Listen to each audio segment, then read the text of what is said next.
kind of real quickly, just so you know who we are, those of you that are new here, we are the JSA, the Junior Station of America. You're going to get a chance to see one of our debates today. This is kind of what we do weekly. We meet every Thursday from 2:45 to 4. We're always looking for new members. I'll try to get a post this to Facebook. Our students, we participate in this, and also we participate in this in KYA in Louisville in December.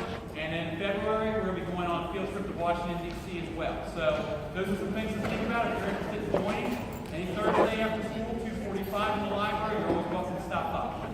Without further ado, let's go ahead and listen and introduce the speakers for today. Over here on my right here is Bill O'Reilly's BFF. And judging by the tie and his haircut, is trying to look very frequently like Ronald Reagan. Mr. Brad.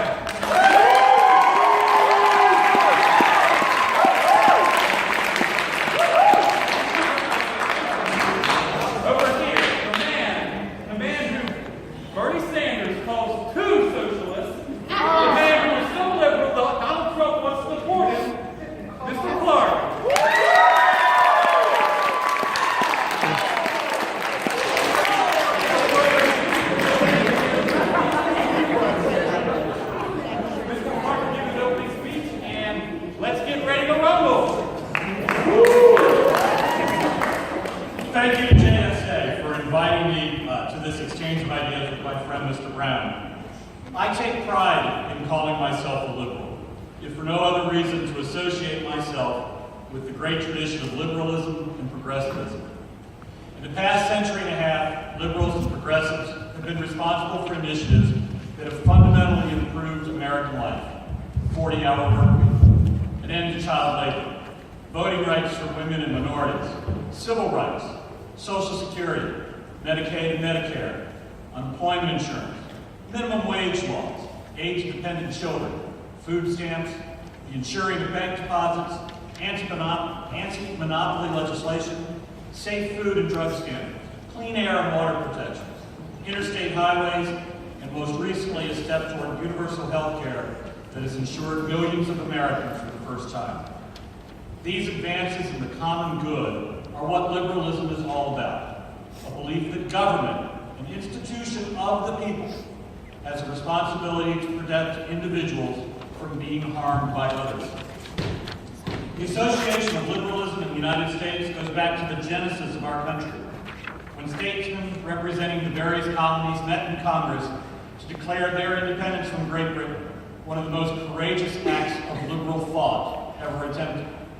After the failure of the Articles of Confederation to decentralize government, the Founding Fathers drew up the Constitution, a visionary document that set forth a government that combined federal and state responsibilities with guaranteed individual rights.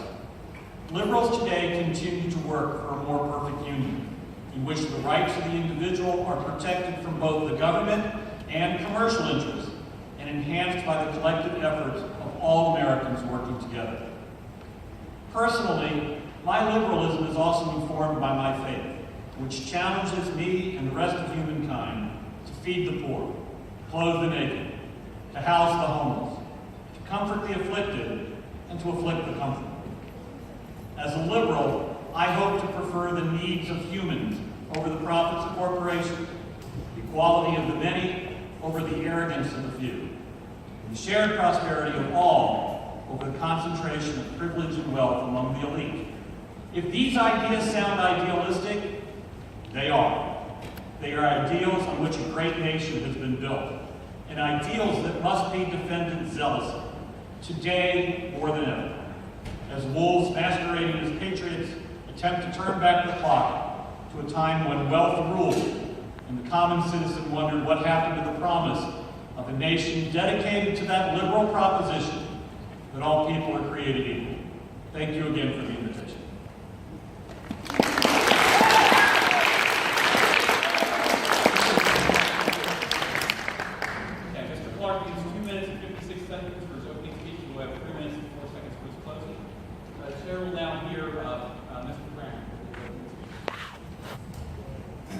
First, I want to thank the JSA for giving me the opportunity to speak with you today.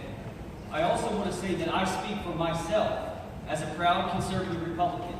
I don't speak for all conservatives on every However, I do believe that I share and can accurately express conservative ideas and hopefully express to you why I believe conservative principles and values are the only way that we will continue to be the greatest nation on earth, and I fully believe we are the greatest nation on earth. The only way that the next generation of Americans will have an opportunity to live their lives freely, without government regulation and oppression, without interference into the free market, and to achieve greatness, not mediocrity. I believe in equal opportunity, not equal outcomes. I believe in the powerful principle of universal human dignity and the chance to choose your own path in life. Success is not guaranteed, but all should have a chance to achieve that success. America is the only country where you can be born into poverty but rise to prosperity. I am discouraged by the victimization culture spewed by the left. I believe that every individual in this room can achieve their goals, no matter what their life circumstances are. I am disappointed that Barack Obama, Hillary Clinton, and Bernie Sanders don't believe that you can be successful in a competitive environment. I see a tremendous amount of talent in this room, and I don't want to live in a country where your greatness is muffled by the socialist policies of the left.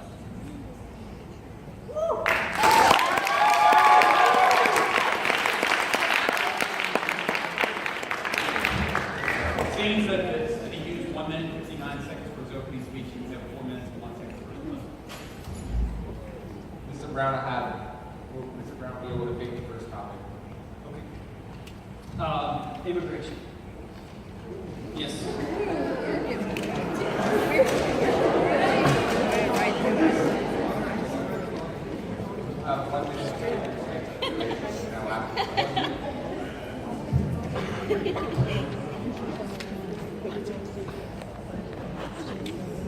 This is a problem, immigration, that can easily be solved. But because of political posturing on both sides, nothing constructive ever happens. Liberals see an opportunity for complete amnesty where they could potentially, and I emphasize potentially, gain millions of voters. And some Republicans are beholden to corporations that need cheap immigrant labor and might have trouble finding employees.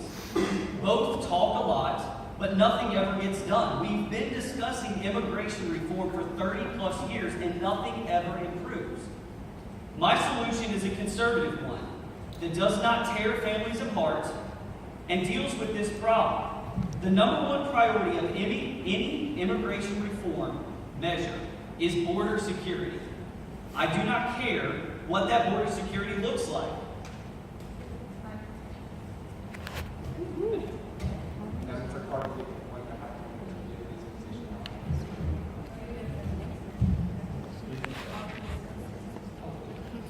The immigration issue is an issue of vital importance to America. The immigration issue has always been of vital importance to America because the United States has been built on immigration from the day the first person walked onto North America. Mr. Brown mentioned that Democrats see immigration as a way to gain voters. Why? Yes, because I believe the American way of life is that anybody who becomes a citizen is able to vote for whichever party that they feel best represents their needs. If the Republicans don't feel they're representing the needs of immigrants, then maybe that's a decision Republicans need to fix. I don't see where we have to fear from immigrants. We have only to gain in our national strength. Mr. Clark, my question will be first and go back to Dr. Brown. Very recently, the attacks in Paris by ISIS have created controversy with refugees from Syria and Iraq into the United States. President Obama recently said in response to the statement that refugees not coming in, we are not well served in response to the Paris attack. We send in a fear camp. We don't make good decisions if it's based on hysteria or exaggerated risk. What are your thoughts on letting these continue? Should these refugees be allowed in under alternative security way? History has shown that when we act from fear, things never improve. Yes, the incident in Paris was horrific, and potentially one of the terrorists may have been someone who entered Europe as a refugee. I would only point to the millions of Americans who have come into this country as refugees, who have contributed to our society. If you're looking for total safety, I don't know where you're going to find it in the world.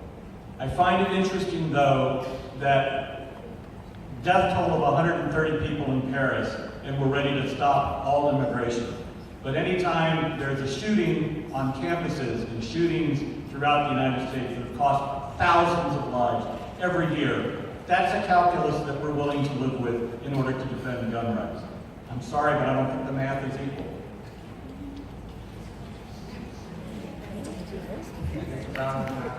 So, to that I would say that I don't think there's anyone talking about stopping immigration altogether. But there is a risk with accepting these individuals from this area. We are, though, a caring and compassionate country. But it's a false choice to suggest that the only way that we can show our care and compassion is to bring them into our country.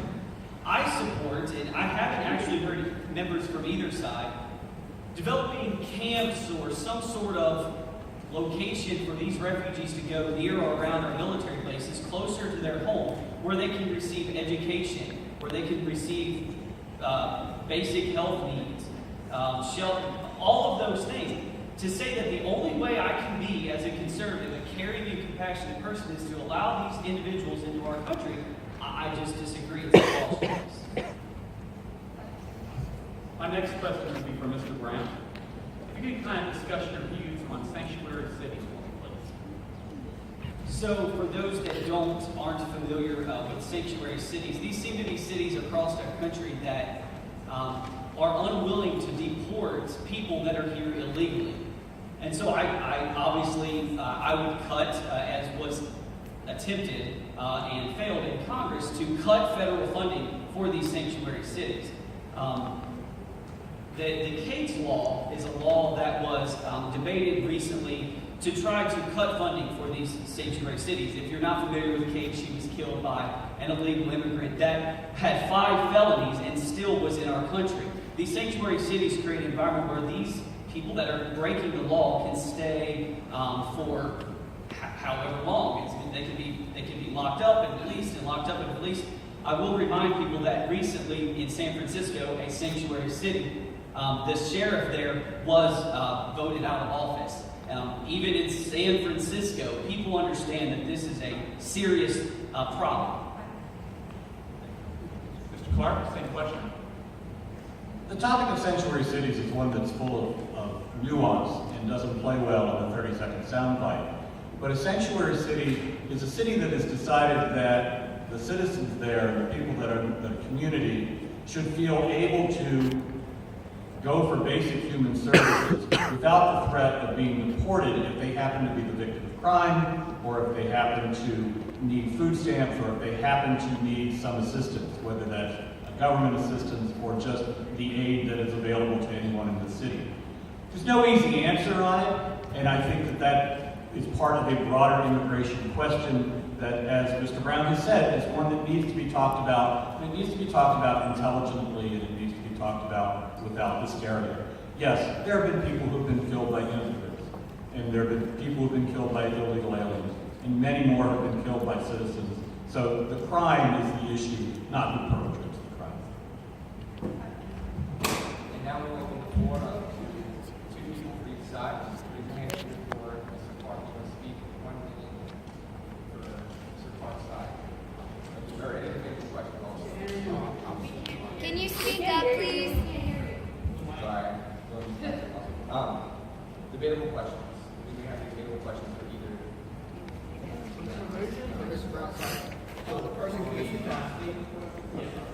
Yes, you can choose to ask both candidates, or you can choose to ask one specific. And it's about immigration. Correct.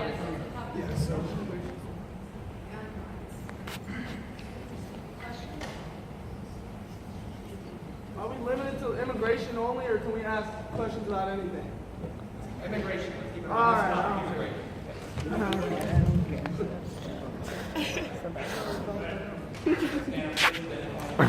This question is for both candidates. Thank you.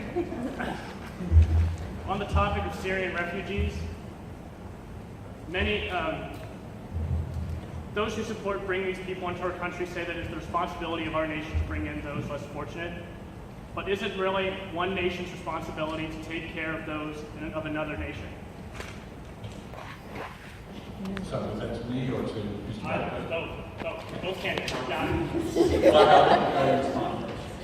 No, it's not the responsibility of just one nation. It's the responsibility of the entire world. In the 1930s, this question was a huge discussion of what to do with Jewish people who were being forced out of their homes in Germany. And the United States rather famously turned away a ship full of Jewish refugees trying to come to the United States. Many of whom wound up in camps, concentration camps, and died. We say never again, but we don't always really seem to mean that. No, it's not just the United States problem. It is the world's problem. But it is the world's problem, and the United States is part of the world.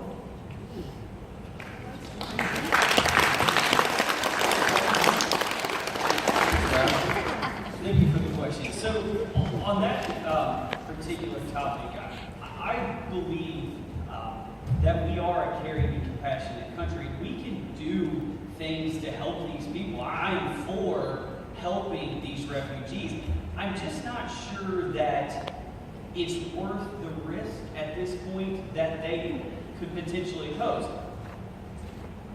So that's basically where I stand on the issue. I think that it is important for us to join with the world to help these people. And to compare Jewish individuals that were turned away to what we see today, I don't think that there were many Jews back then inflicting as much terror and damage on the world stage. And to say that we were afraid that there were Nazis amongst the Jews, that doesn't quite go together. So I think we're a caring and compassionate country. I support some sort of assistance, but at this point I don't see how it's worth the risk. Okay, we will.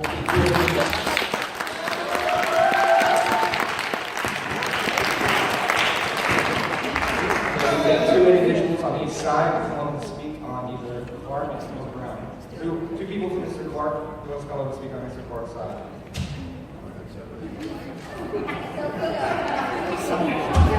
Jerry, and now we're going to people up for Mr. Brown.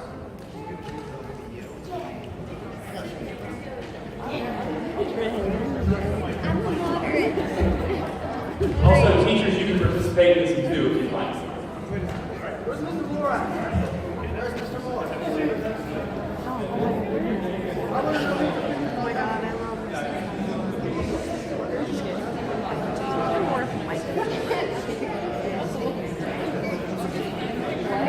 Okay, we'll start with Mr. Brown. Go ahead and speak first.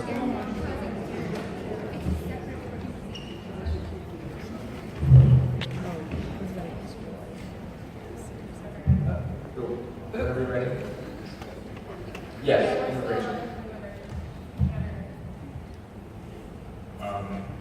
Being the conservative point of view party, I believe that immigration should be allowed, but not to an extent where we're taking refugees that could potentially cause harm, as it did in Paris.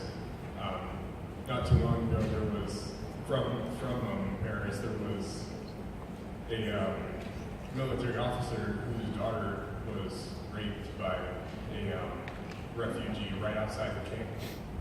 And personally, I don't think we would want that kind of publicity here. Our government tries so hard to cover that up, and when it finally comes down to it, it's really just seeing what's wrong with letting all these people in that we feel like is gonna benefit us. I mean, quite frankly, I think it's ludicrous.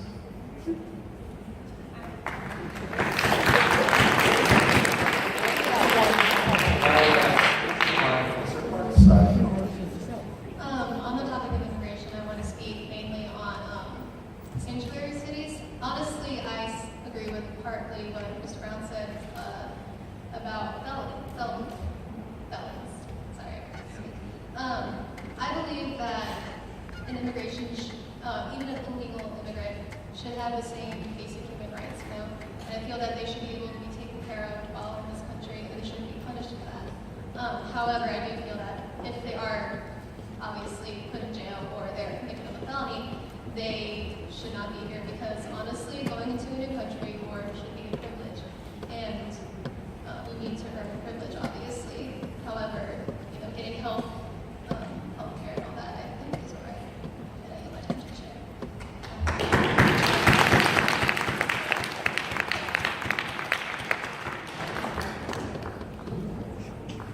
Mr. Brownstone, next person.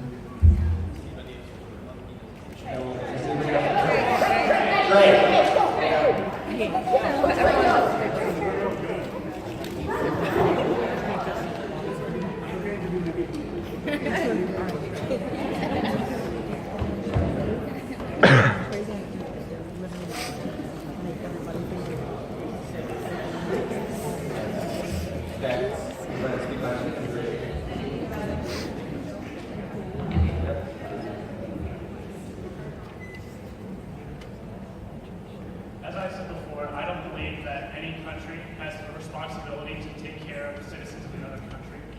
So when it comes to the Syrian refugee crisis, I don't believe that the United States is obligated to take care of any refugees from that nation. I don't believe that any nation is obligated to take in refugees from another. It's solely up to those within. So if there are cities and states within our nation that say that they do not wish to accept refugees, they should not be made to by the federal government. And if people within our nation do not wish to accept Syrian refugees, then we should not be made to by those in our government. If America is really a country based on principles of democracy, then we should not be forcing states that do not wish to accept immigrants or to accept refugees that they do not want.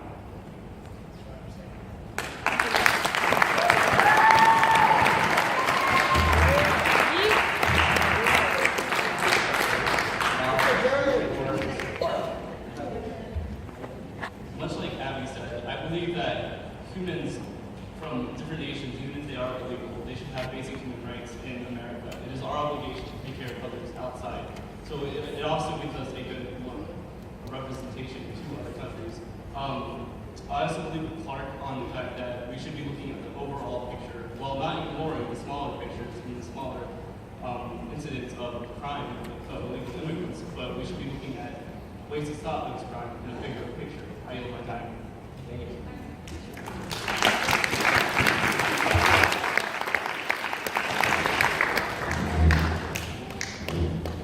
Mr. Clark, you can pick the next topic.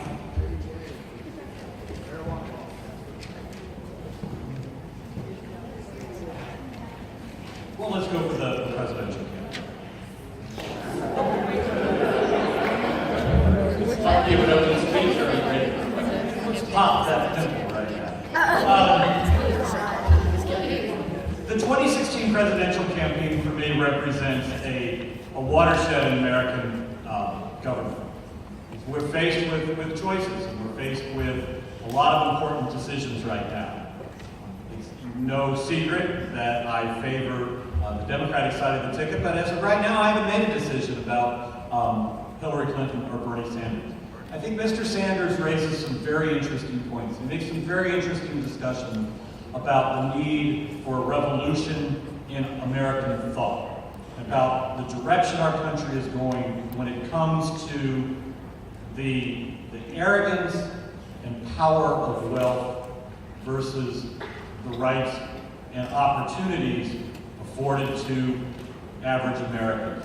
Mr. Brown made a very interesting point about that America is a place where you can rise from the bottom, you can rise from poverty to wealth. But in fact, in the world right now, there are a dozen other nations where that opportunity is better than here.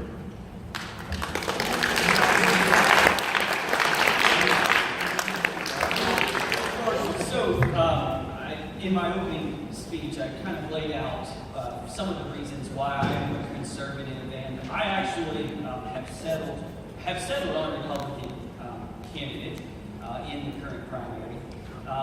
So the candidates, I'll say this: I believe any candidate on the recent Republican debate stages would be a better president and leader than Barack Obama, Hillary Clinton, or Bernie Sanders.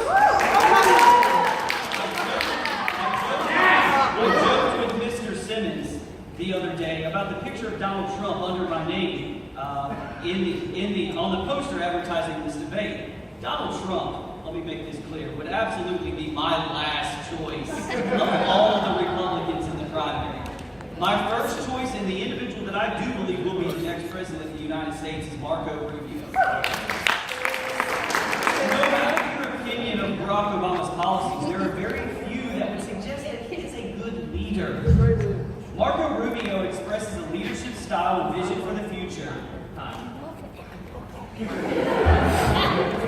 My first question for Mr. Brown. In light of the email server scandal and the Benghazi hearings, do you feel that Hillary Clinton has credibility problems, or have these scandals been overblown by the public? Well, she's under investigation by the FBI, so to say that this is just a made-up story by the Republicans is just not true. The FBI is currently investigating her. I mean, does it really, think about it. Does it really make a lot of sense? What is she hiding, I guess is my question. Why would she have a private email account and not just use the one that's provided to her by the State Department? I think it is an issue. I feel bad. I feel awful. I feel that we should respect the people, the families of the individuals that were lost in Benghazi. To say that inquiry by the Congress was not on base, I think is totally false. Mr. Clark, same question? Could I ask Mr. Brown a question? Sure. Of the Benghazi investigation that you're referring, which of the 8 Benghazi investigations are you referring to? Any of the Any of them? And which of the investigations into the private server usage, President Bush and Vice President Cheney, both who maintained private servers? And if they There were no if they investigations. maintain private servers, then there should have been an investigation. I'm not for double standards. The problem with that point of view is at the time that President Bush, Vice President Cheney, and Secretary of State Clinton came into office, there were no laws, there were no requirements to use the government server. As for the Benghazi investigation, there have been 8 investigations. If you can't find it in 8 investigations with all the resources of the majority party, there's nothing to find, sir. Somebody's at fault. I just want to find out who's at fault. And somebody was called 9/11, and you know how many investigations there were? 1, bipartisan. Many. 1 congressional investigation, bipartisan.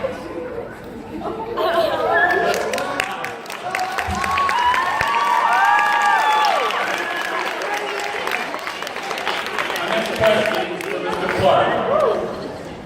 You referred to Marco Rubio. Records show that Marco Rubio has the worst Senate absentee rate among this year's presidential candidates. Do you feel that this is an issue that voters should consider, as well as any other issues that they should consider when voting for Marco Rubio? No, it's absolutely not an issue. The man has been running for president, and that's fine. That is what he's decided to do with his time. The issues we should be looking at is what is his vision for the country, for the entire country. Not for the wealthy, not for the privileged, not for business, but for how is he going to raise the common wealth of this nation, the people of this country. We refer to Barack Obama as not being a leader, and I understand that because from the Republican point of view, he has not led. He's offered a vision of the future where students can go to college at an affordable level, in fact, for free. That's not part of the Republican vision. He's offered universal health care. Republicans have voted to repeal it 52 times, but have never offered their own plan for how they would provide health care for every single American. That's not part of the Republican agenda. Ms. Brown, same question? So I think Marco Rubio understands that if he stays in, if he votes, if he spends his time in the Senate voting, that's time away from the campaign trail. He understands that with this current administration, it's very difficult to get anything done because anything that the conservatives in the Congress pass, he will veto. The reason why there's probably been no official replacement for Obamacare is because we know that he'll veto it anyway. We don't have a veto-proof Congress. So I just fundamentally disagree that he's been a good leader. It doesn't provide hope for many people. I also find it interesting. I'm not wealthy. I was not born into prosperity. But I believe in the conservative principles that would allow all of you and myself to rise and This question is for you, Mr. Brown. Discuss your views on Bernie Sanders, who describes himself as a socialist. What is the connotation of his word? Point of order. He refers to himself as a democratic socialist. There's a difference. Okay, fair. Democratic socialist. it's interesting. The chair of the Democratic National Committee couldn't even tell a moderator the difference between a socialist and a Democrat, so there really is no difference.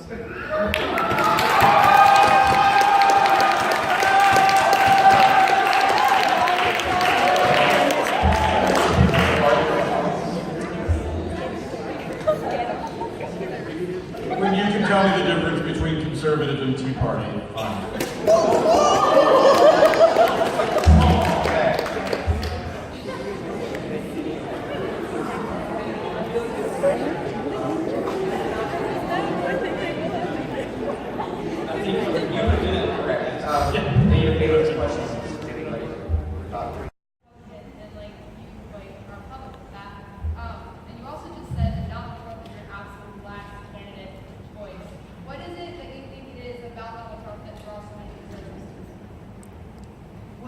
He's a non-politician, and there are a lot of people, moderates, maybe even liberals, conservatives across the country that like the fact that he's a non-politician. He'll say what's on his mind. He doesn't hide his feelings on a variety of topics. The reason why I don't support Donald Trump is because he's been a Democrat for most of his life. He's supported liberal policies and bragged about the job that Hillary Clinton did as Secretary of State. So that's my opinion on Donald Trump. I think I can tell you this: Donald Trump will not be the nominee for the Republicans next fall.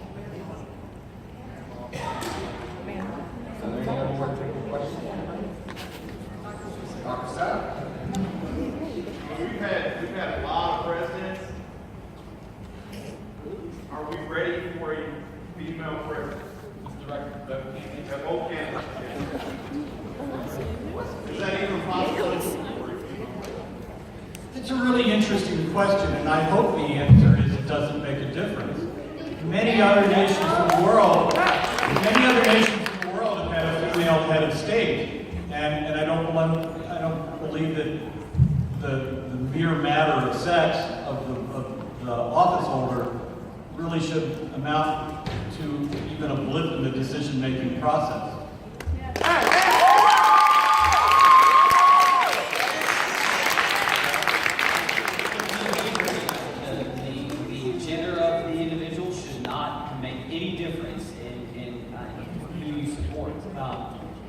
I don't care about that, quite honestly. What I do care about is her policies and her positions on the issues. That's what I don't like. I don't care about anything else. I think the same question could have been asked about, were we ready for an African American president a few years ago? And clearly the answer was yes to that. And it has nothing. I don't care about that. I care that I disagree with his policies. That's all I care about.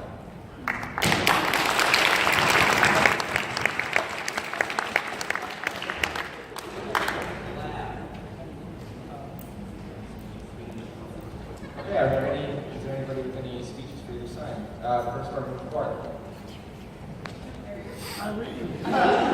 One more person.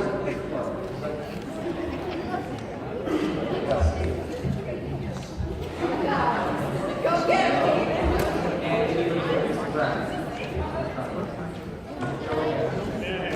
Anybody else? Mr. Brown.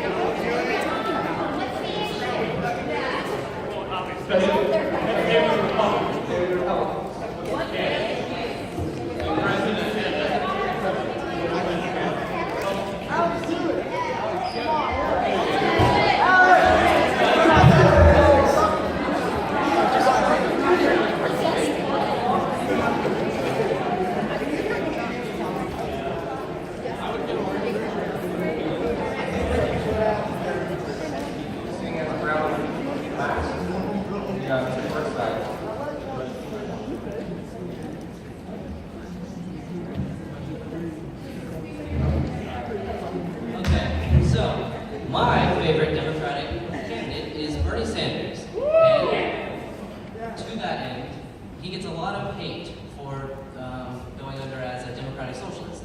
But I believe that socialism has fundamentally a lot of applications in society today. Like, no one complains that education is socialized or emergency services. And I believe that in order for this to be a land of equal opportunity at its core, that healthcare, and essential for everybody, like you need to go see a doctor if you're sick, needs to be socialized so it's readily available for anyone that needs it. And I believe that Bernie Sanders is going to do a good job at, actually putting forth these democratic socialist ideas without actually applying the negatives of socialism along the way.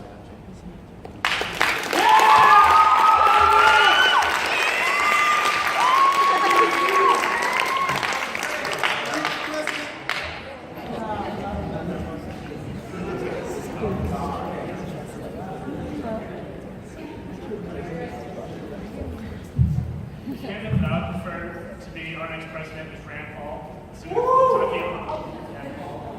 Because when I look at all the other candidates, Republican and Democrat, we see very few people that are truly conservative.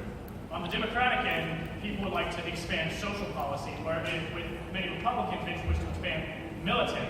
And neither would be helpful in any way at all. Flat out. Because our nation is currently over $10 trillion in debt to other nations. And why we would prioritize giving more social programs and floating our military more than we already have is beyond any reasoning that I can think of.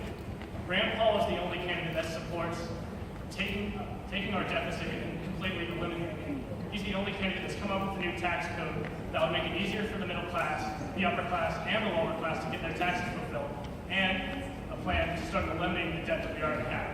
No other candidate has addressed this.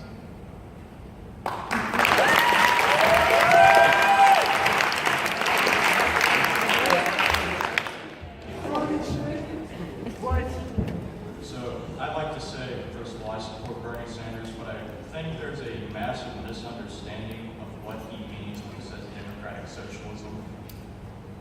For some time, I extensively read into socialism, and it refers to control of the means of production, whether this be through a state or through communes or something like that, and that's not what Bernie Sanders is. I more so call him a social democrat. He wants to emulate countries like Norway, Sweden, Finland, Denmark, the Nordic countries with things like universal health care. But I'd also like to say that our Democratic Party is not socialist at all. In fact, they're basically the right-wing party of many other countries, if you really look at them. I mean, the Democrats support the free market.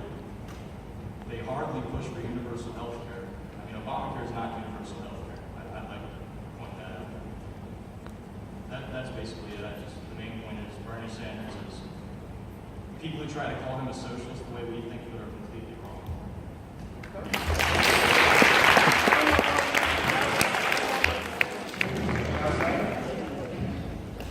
As a more moderate person in the political field, I would like to point out that I am not heavily opinionated on my current choice for a Republican candidate. But I would like to point out the wonderful fact that there is a large possibility that the left wing may indeed elect Hillary Clinton based only on the fact that she is a woman.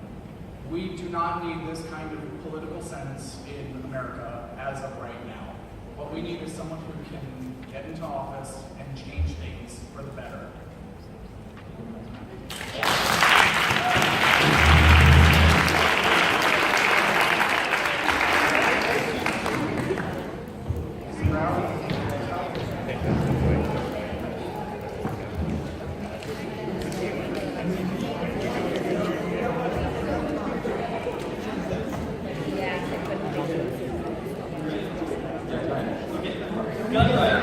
Gun rights.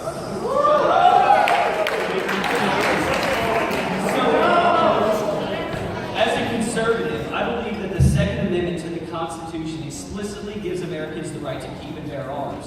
The usefulness and the purpose of the Second Amendment has not run its course. The genius of our founders does not have an expiration date. Every American has the right to self-defense.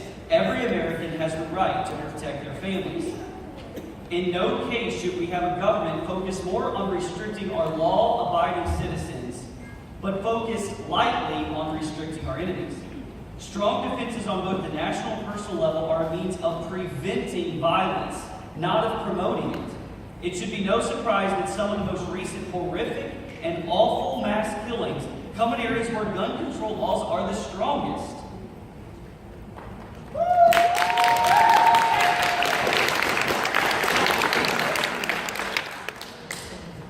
A well-regulated militia, being necessary to the security of a free state, the right of the people to keep and bear arms shall not be infringed.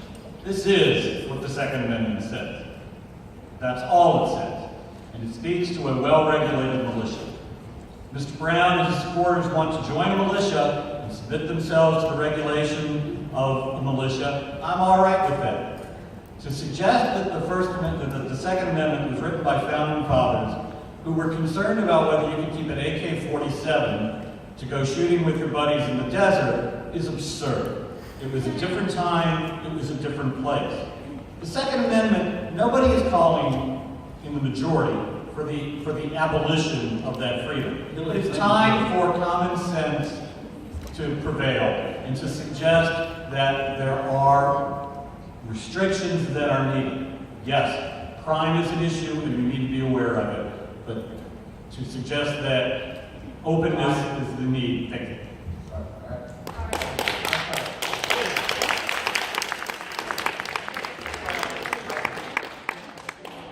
There are approximately 300 million firearms in the U.S. What do you think the process for acquiring one of these should be? And also, should the states be allowed to ignore federal legislation on firearms? Wow, two different questions. Okay, I'm sorry, could you repeat the question? What do you think the process should be for acquiring a firearm? Should the states be allowed to reject federal government legislation? I don't pretend to have all the answers on this. I think that a background check for past criminality and for other issues is certainly not an undue burden on the Second Amendment. As for should states be able to ignore federal law, I think that's an incredibly problematic proposition to say that a state can pick and choose which laws it's going to follow. I believe that's pretty much what led to the Civil War. Thank you. Mr. Brown?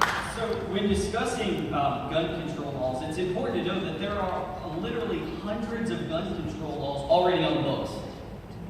Routine gun sale background checks are not ignored. It's important to remember that criminals who should have guns will always have guns because they're criminals.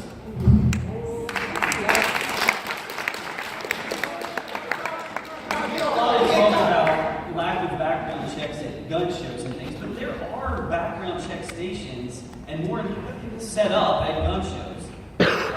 More enhanced background checks that I hear coming from Mr. Clark, once designed to monitor mental health, are often inhibited because health professionals are reluctant to report most clients. We already have gun laws on the books. Expanding gun control laws would have done nothing to prevent these horrible, awful situations and mass killings that have occurred in the United States. I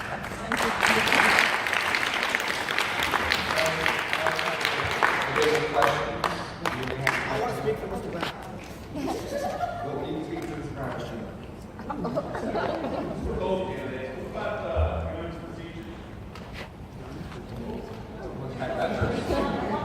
So, when this idea was originally proposed, I was a little bit uncomfortable with it.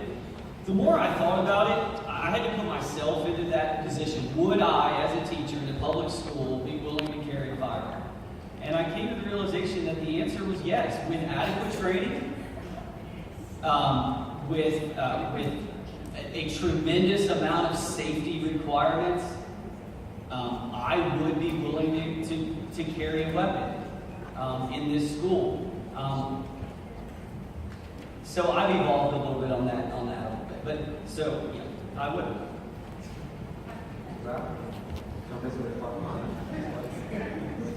There are students in this building who are a foot taller than I am and outweigh me by a lot and are far more muscular than I am. And if any one of them wanted to take my gun away from me, they could. The day that teachers are authorized to carry guns is the day I quit teaching.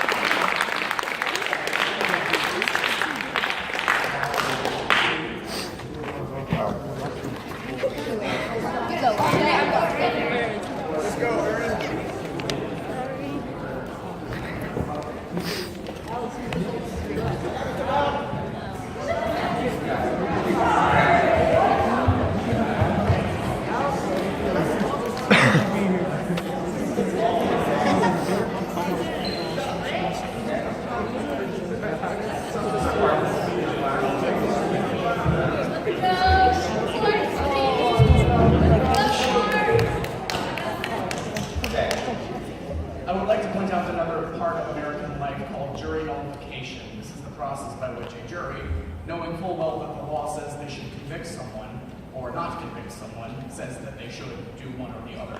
They can still say yes or no, just based on their opinions and their feelings. This is something that has in the past been used to help and hurt many people who have been in need. Slaves being sent back to their masters, or for someone trying to save someone who has not committed a crime and should not be guilty of said crime. Now, why are we not limiting something like that as opposed to something like guns? Is there any difference between the two? Yet we're trying to limit guns even more than something that can be used as badly as to convict an innocent man.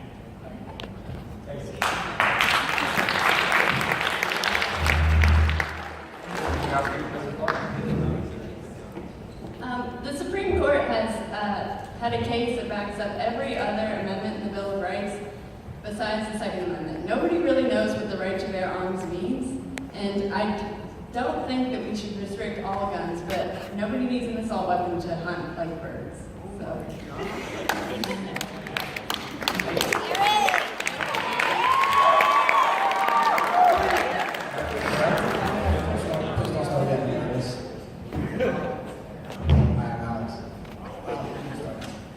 Personally, I believe that guns do not kill people. People kill people. Yeah. And I personally am a fan of shooting guns, and yeah, I shoot at beer cans, but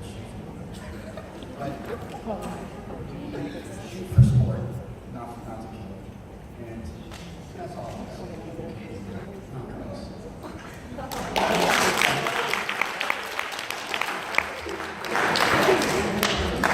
Thank you.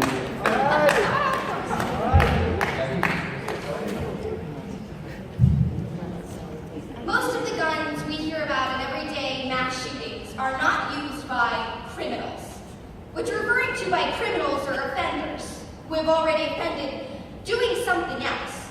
No, most of the guns that are used in mass shootings, schools, churches, shopping malls, are guns that were legally purchased and used by teenagers, children. There's been 2 cases this year already. 2-year-olds are playing with guns and shooting people. An 8-year-old boy shot his 4-year-old neighbor. Repeat offenders are not the problem with gun control. I love that my opponent used the saying that guns don't kill people, people kill people. That's why we need to limit guns and not people. That's the whole idea. We don't limit people like China. We limit guns so we don't kill people.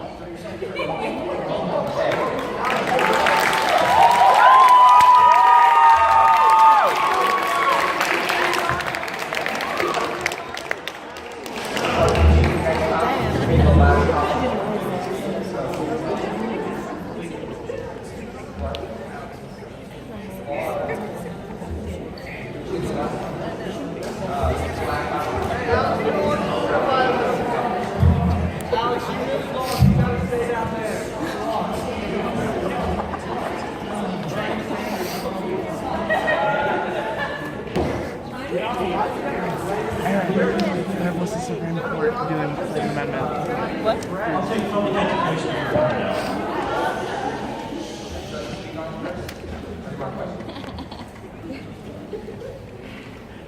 While we all may have issues with the state of public education in the United States, public education is an idea that came about by the notion that everyone should be educated. Everyone should be educated. Not just those who can afford it, but that everyone should be educated. It is a liberal proposition at its finest. We live in a time now when not when that proposition is being debated, but how to achieve it is being debated.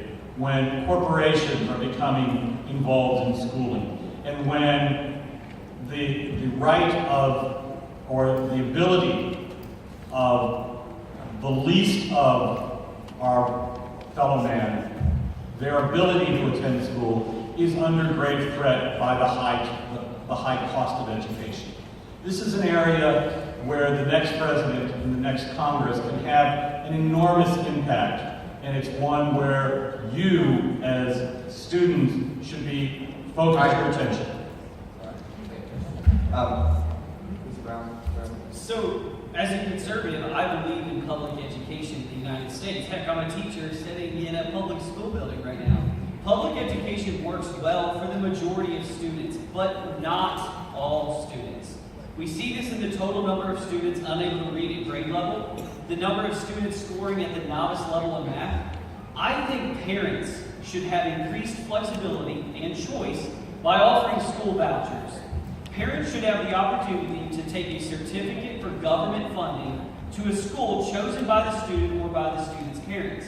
When liberals inhibit parent choice or flexibility, this particularly harms low-income families who are often trapped into sending their children to failing schools because the government doesn't allow them to choose where the children go to school. One thing we know is that schools make decisions based on funding. All right. My first question will be for Mr. Brown.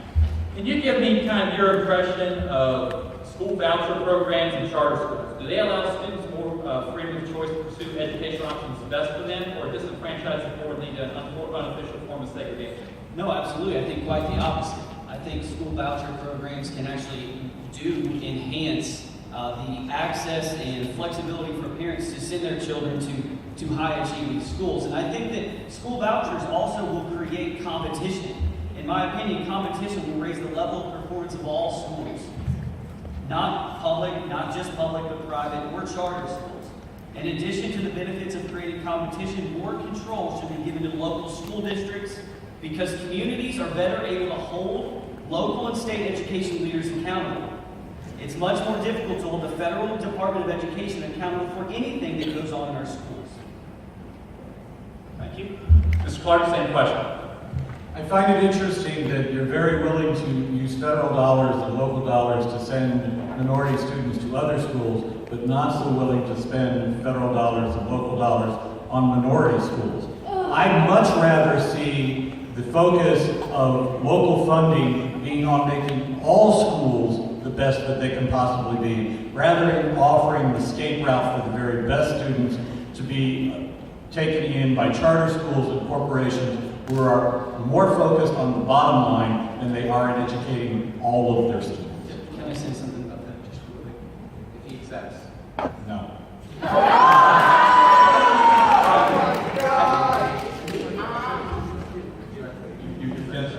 Oh, I'm finished. Okay.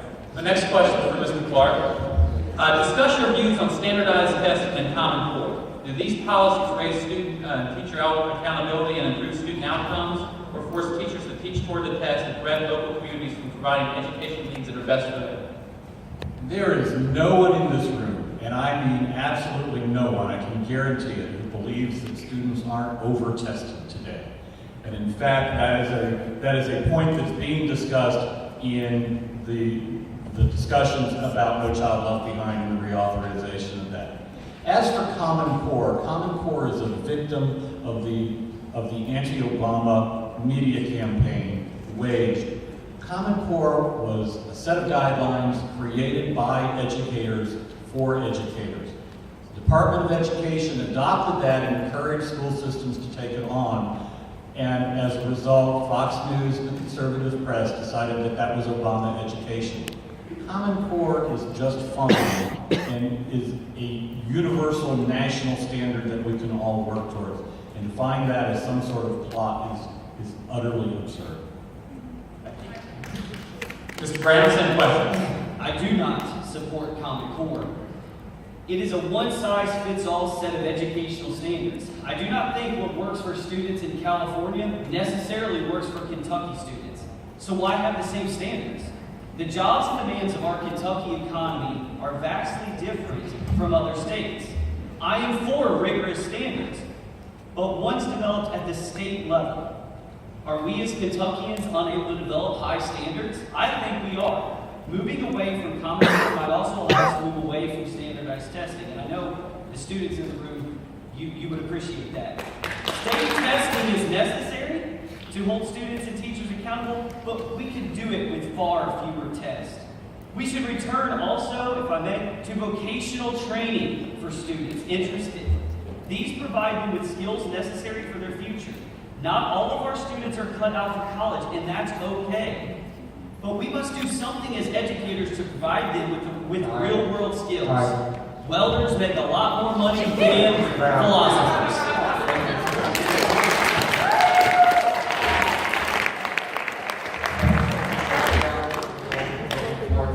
Questions? Right there. If education is decided at the state level, how are you going to deal with students that move states? Yeah, I looked that up because I assumed that would be a question. 95% of Kentucky high school graduates stay in state, so I would prefer to look at the 95% of students. And I don't think that we're going to create a set of standards that would make you unable to find a job in, say, California or Las Vegas or wherever you choose to move. I just think we do a better job at the local and state level of deciding what's right for our Kentucky students. Oh, okay. Regarding competition in schools, do you think that all high schools should switch to a cum laude system like Scott has recently, or do you think they should continue with the valedictorian system? To both candidates. The boss is sitting right there, so I've got to be careful about this. Honestly, I don't really care. I probably would have left it the way it was. I didn't see the disadvantage of competition, and but anything that we can do to recognize and reward more students, I'm for. So I probably would have combined both. I probably would have still allowed valedictorians and salutatorians, but also had a cum laude type system as well. I favored the move to the Latin system because of this one single reason. There are people who are obsessed with being number one, and as a result, they would eschew taking certain classes because they weren't weighted. And when we decide at whatever level that the grade is more important than the education, we've lost sight of the real goal of education.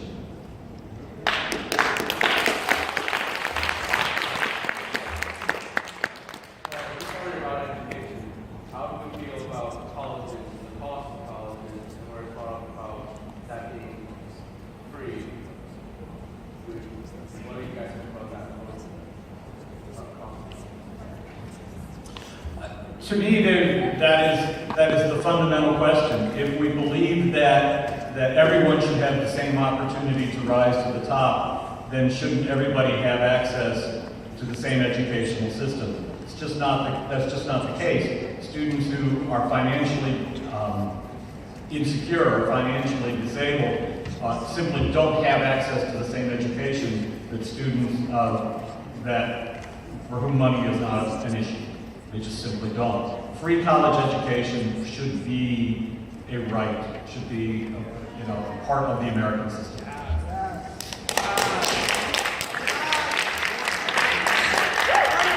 My question to that is, how are we going to pay for it?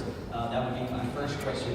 My thing about colleges and the cost of colleges is that, college can already be free. For those individuals that work hard, I wasn't a genius in high school. I worked my tail off. I achieved a high GPA, a high ACT score. I was knocking on the counselor's door every single day, and I was able to go to the University of Kentucky totally free. So it's already free for those that work to strive and do those things. I support a society where good decisions are rewarded.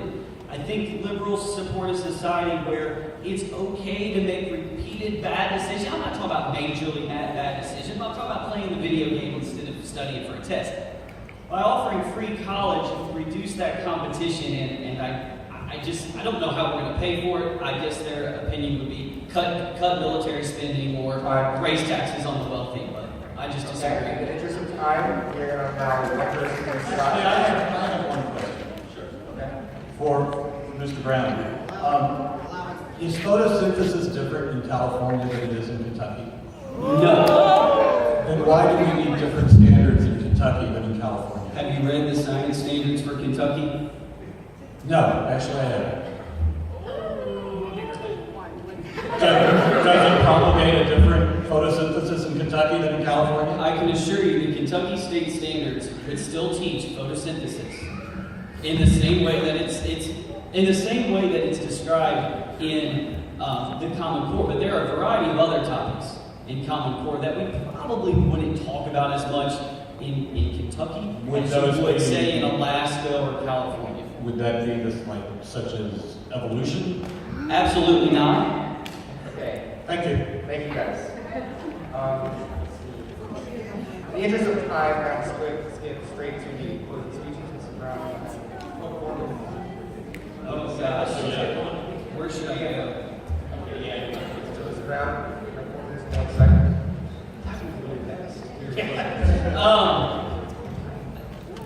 Again, thank you all for coming. This is amazing. I give you all a round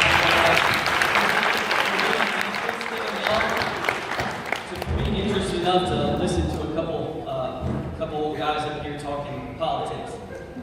You're not. I've got so much more stuff I can talk about. It's like crazy. I guess I'll close with this.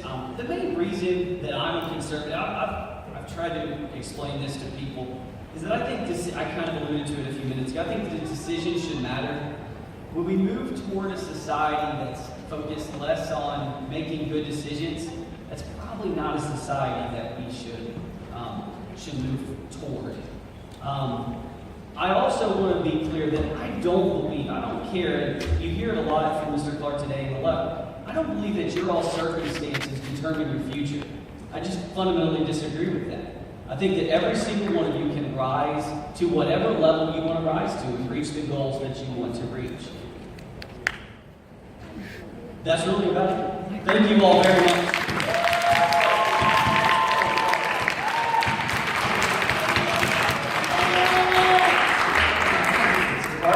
Thank you, JSA, for sponsoring this forum and allowing me to participate. And thank you all for coming.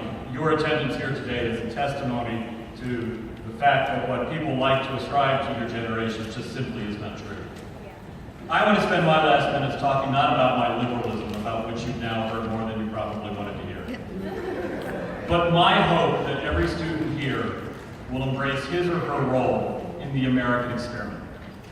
In less than a year, millions of Americans will ignore their fundamental duty to participate in our democracy. They will fail to vote. They will fail to educate themselves on the issues of the day. They will fail to act to preserve those notions that they say they hold dear. By the next presidential election in November 2020, each of you will be old enough to vote. And I urge you to always hold that privilege in the highest regard and to exercise that right, that very sacred responsibility every time you can. In 1972, as a 9th grader, I went door to door for Richard Nixon. My parents were Republicans, and therefore, so was I. 4 years later, I cast my first vote for president for Jimmy Carter. And my journey from my parents' conservatism to my fledgling liberalism came with much searching and a strong dose of you in the hopes that they may cause you to ask questions and seek answers. Because, my friends, the future of this country is not in my hands, and it's not in Mr. Brown's hands. It's in yours. You are the men and women who will decide how democracy will advance or decline in this new century. As you ponder the questions of today and tomorrow, don't let Mr. Brown tell you what to believe. Don't let your parents' ideas pass to you unchallenged. Read, learn, discuss, question for yourself. Make sure that your ideals are your ideals. Your beliefs are your beliefs. Your philosophies are your philosophies. Don't settle for retreads. Think for yourself. You want to make the terrorists of the world angry? Think for yourself. Don't settle for easy answers. Stand firm for what you believe to be right and true. Remember that decisions are made by those who show up. Make sure you show up. Thank you all.